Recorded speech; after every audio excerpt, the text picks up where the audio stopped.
유쾌, 상쾌, 통쾌한 쾌 변호사와 함께하는 시원한 법률 나들이. 자, 오늘도 기분 좋게 쾌변과 함께 가볼까요? 유쾌, 상쾌, 통쾌, 쾌 변호사입니다. 쾌 변호사입니다. 직장 내 괴롭힘 방지법. 쾌변이 직장 내 괴롭힘으로 이루어지는 거잖아요. 네. 정체성을 직장을 쥐어짜야 쾌변이 됩니다. 우리 둘만 이해한 것 같은데요. 괜찮은데? 네. 이거 편집해야 될 것 같은데.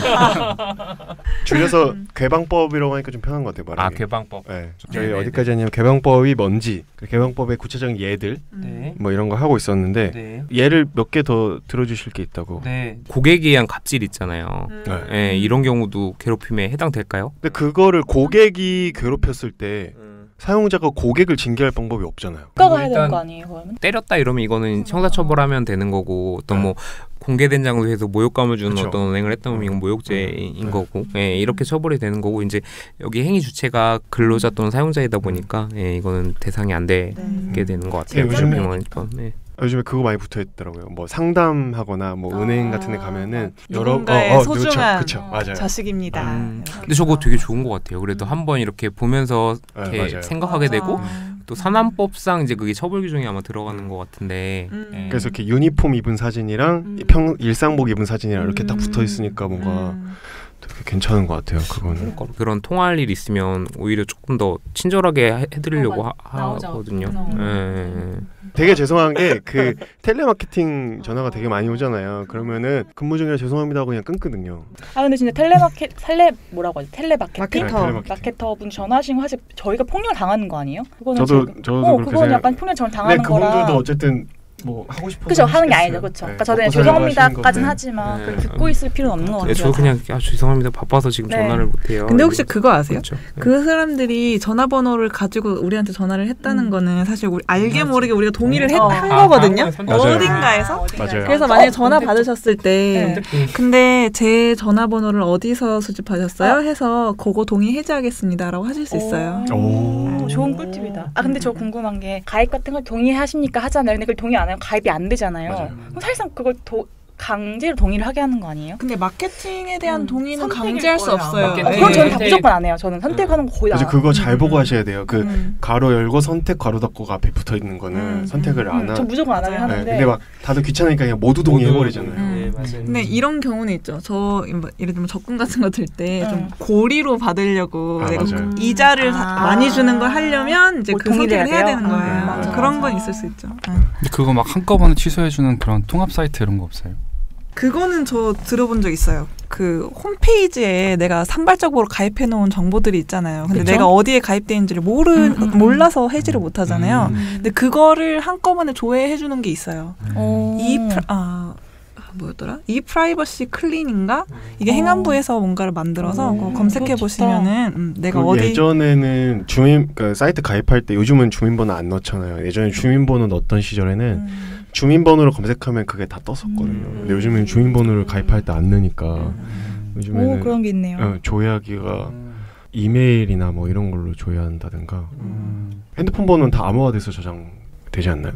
핸드폰 번호는 암호화는 아니에요. 그래요? 네. 되게 잘하시네요. 저희가 무슨 얘기하고 있었냐면 고객이 갑질하거나 진상을 부렸을 때 괴방법으로 처벌할 수 있냐? 없다. 네, 다음 넘어가죠. 이게 지금 이제 직장 내 괴롭힘 방지법이 괴방법이 시행이 되고 이제 있는데 아직 사례들이 많지도 않고 그리고 이게 아직 법에 가진 허점들도 좀 많이 있는 것 같아요. 일단 이제 대표적인 케이스가 이게 근로자성이 인정이 안 되는 경우에는 이 괴롭힘 방지법에 의해서 맞아요. 보호 대상이 안 되다 보니까 뭐 그런 학습지 교사라든가 골프장 캐디 같은 분들 항상 근로자성이 다퉈지는 분들이 있잖아요. 골프장 캐디도 근로자가 아닌가요? 네, 그게 지금 다퉈지고 있어요. 개인 사업자죠. 네. 그 소위 말하는 플랫폼 노동자는 다 해당이 안 되는 거예요. 플랫폼 노동자가 뭐예요? 그러니까 뭐 배민 뭐죠? 우리 얘기해도 돼요. 라이더스나 다 얘기해도 돼요. 배민, 배달의 민족, 프리랜서 하는 요기요. 네, 뭐 다 얘기해도 됩니다. 네. 그러니까 배달통. 네. 쉽게 말해서 자기 개인 사업자 가지고 하시는 분들은 그런 게 다 개인 사업자로 불리죠. 보험사에게 뭐 이렇게 하는 분들. 강남역 앞에 가면은 여자들 많이 잡거든요. 그 뷰티 뭐 케어 받으세요, 뭐 이렇게 하는. 근데 그게 사실 화장품을 판매하기 위해서 케어를 해준다는 거거든요. 근데 거기서 내부에 이제 보면 뭐 그 센터장이 있고 뭐 밑에 있는 사람들이 있지만 그들이 모두 다 개인 사업자들이에요.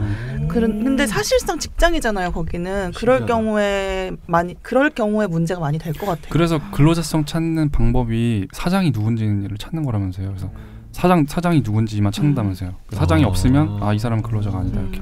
대학원생들한테도 좀 적용이 됐으면 좋겠는데 그것도 안 될 거 아니에요. 안 되죠. 대학원은 안 되죠. 대학원생들이 진짜 제일 필요한 건데 이게. 내가 신고를 하면 내가 신고했는지 다 알게 될 그러겠죠. 그러니까 사실 이것도 신고하는 것도 좀 쉽지 않을 것 같긴 한데. 너 죽고 나 죽자라는 심정으로 신고를 한다거나 결국 이렇게 되지 않을까. 그러니까 약간 이런 위험 부담이 있을 것 같아요. 내가 그 사람이랑 조치를 앞으로 같은 부서 안 되게 해달라는 조치를까지는 요구할 수는 있을 것 같은데 그렇게 해서 그렇게 조치를 받더라도 회사의 소문이 어떻게 나느냐. 소문 다 날 것 같은데. 이제 여기 이제 들어가는 게 불이익 조치 금지 의무가 이제 들어가 있긴 한데 사실적인 측면인 거죠. 사실 이게 뭔가 쟤 되게 왜 이렇게 유난이야? 약간 이렇게 소문이 나버리면 그 생각이 갑자기 났는데 뭐 이렇게 뭐 상담하다가 얘기를 하기를 원래 전 직장에서는 자기가 술자리에서 남자 직원들이 되게 많은 직장이었는데 남자 직원들이 이제 술자리에서 뭐 여자에 대해서 여성에 대해서 뭐 이렇게 얘기를 한다 가볍게 얘기하고 뭐 너도 뭐 그렇게 해봐 뭐 이렇게 농담처럼 던지는 거를 자기가 참지를 않았대요. 그래서 그걸 막 얘기했더니 이제 얘 무서워서 무슨 말도 못하겠네. 그냥 이런 분위기가 형성이 돼가지고 은근한 괴롭힘이잖아요. 그거는. 그래서 자기가 오면은 너 앞에서 무슨 말도 못하겠다. 야 그리고 갑자기 흩어지고 뭐 이런 식. 그래서 이제 다음 직장을 옮겼을 때는 내가 너무 그렇게 막 지적하고 이런 이미지로 하면 안 되겠다 해서 그렇게 안 하게 되고 그런 것도 직장 내 괴롭힘일 것 같아요. 그 직장 내 괴롭힘 지금 얘기 한참 하고 있는데 7월 16일에 처음 시작이 됐어요. 시행이 됐는데 1호 진정 사례가 이제 얼마 전에 나왔거든요. 이제 그게 여러분들도 잘 알고 계시겠지만 MBC가 되게 장기간 전전 정권 두 개의 정권 동안 이제 굉장히 파업도 굉장히 길었고 힘든 시기를 보냈잖아요.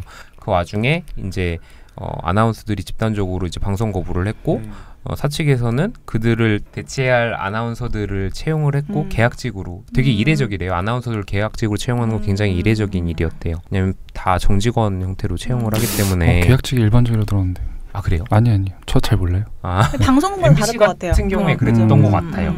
그래서 그게 이제 16사번, 17사번이라고 표현을 하던데 16, 17년도에 채용한 사람들인데 총 7명이 이제 그 노동청에 이 괴롭힘 방지법 위반으로 진정을 넣었어요.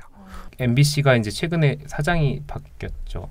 바뀌었고, 근데 이분들은 이제 그 즈음에 계약이 다 만료가 돼서 더 이상 연장이 안 된 거죠. 해고 당한 상태였는데 이제 그걸 이제 부당해고다라고 진정을 했고요. 그 진노위에 진정을 한 차례에서 부당해고 판정 맞다라고 인정을 받았고 다시 또 중노위까지 올라가서 거기서도 맞다라고 인정을 해줬는데 이제 MBC에서는 이것에 대해서 이제 이게 그냥 단순 계약직 신분이고 계약 만료돼서 나가라고 하는데 이게 부당해고냐는 식으로 해서 다퉜고 그것에 대해서 지금 행정소송까지 하고 있어요. MBC에서 그거를 취소해달라 그 판정을 내린 걸 취소해달라는 행정소송을 하고 있고 또 그 지금 당사자인 7명 아나운서들은 그 근로자 지위 임시지위 보전을 위한 가처분 신청을 서울 서부지방법원에 얼마 전에 해서 일단은 그쪽 손을 들어줬어요. 이게 근로자 신분이 인정된다라고 아예 가처분 결정서에 그 이유에 들어가 있는 걸로 제가 알고 있어요. 그래서 얼마 전에 인정을 받아서 지금 근로자로서 아직 이제 계시기는 하는데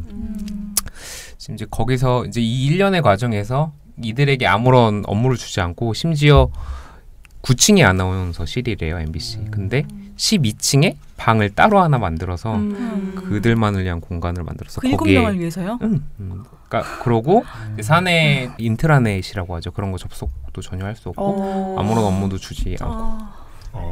진짜 그런 상태가 지금 계속되고 있는 거예요. 근데 이제 이게 되게 특수성이 있는 게 사실 되게 힘든 싸움을 해왔던 분들이긴 하죠. 그 기존에 있는 아나운서 분들이나 MBC에 있는 분들이. 근데 그때 이제 계약직 신분으로 들어와서 그것을 대체했던 사람들이다 보니 좀 상생하기가 힘든 거죠. 네, 그러니까 약간 그런 게 있는데, 근데 사실 그분들의 잘못이라고 볼 수는 없고, 그 어떤 한참 파업할 때도 그분들에 대해서 그분들을 비난하지는 않는다라는 어떤 공개적인 성명도 냈었대요. 근데 이제 뭐라 그럴까, 지금 와서 얼마 전에 뭐 어떤 선배 아나운서가 얘들아라는 표현으로 시작하는 페이스북 글을 남겨서 그것도 되게 문제가 됐었잖아요. 그래서 근데 저는 전후 사정을 정확하게 다 알지는 못하지만, 그러니까 어쨌든 팩트만 놓고 봤을 때는 계약직으로 들어와서 계약이 끝나서 고용관계가 해지된 건데 거기에 다른 문제가 있는 건가요? 그게 왜 그러냐면 계약갱신 기대권이라는 게 있어요.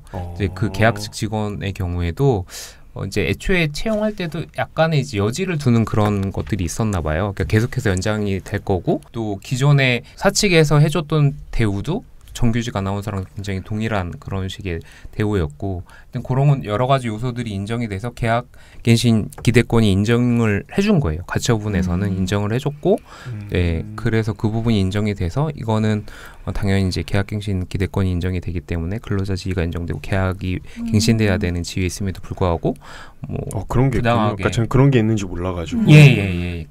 계약갱신 기대권이라는 게 계약갱신 기대권이 나오네요. 예, 그 최근에 그렇게 오래되지 않은 법리예요. 그 계약갱신 기대권은 그 모든 계약직 분들한테 다 해당이 되는 건가요? 아니요, 그런 건 아니에요. 예외적인 케이스죠. 예를 들면 계약직으로 계약기간 끝났을 때 다시 재계약, 다시 재계약, 3번 재계약했어.